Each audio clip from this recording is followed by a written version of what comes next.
children used to come and tell me, oh, well, we're not allowed into the picture house in the Galleria, we've put out again this week, and that kind of thing. I could see that there was a lot of discrimination against gypsies and travellers. And a lot of people used to come to me to fill in the forms for them and maybe to book tickets for them because they couldn't do it, they didn't know how to do it.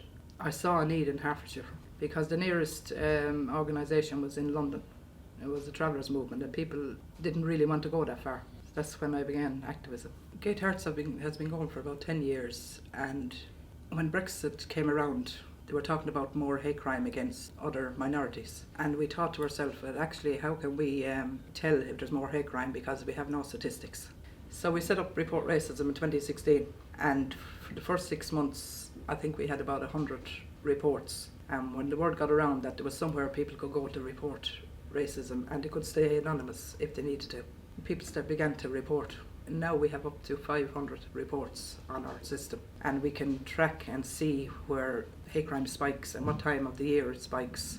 So we know that, say when there's fairs on in the summer, we can trace it up to Appleby and back down. We can see where the racism is, and we know where the hotspots are.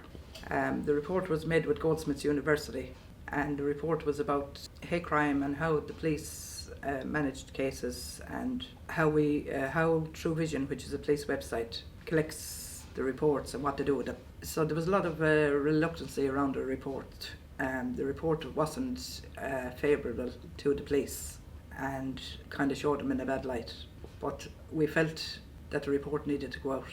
It would show people that the amount of hate crime was going on to gypsies and travellers. So on our website you can report lots of different kinds of hate crimes, such as online hate speech, hate crime, discrimination, verbal abuse, desecration to property, any written materials or physical violence. There's all different kinds of reports.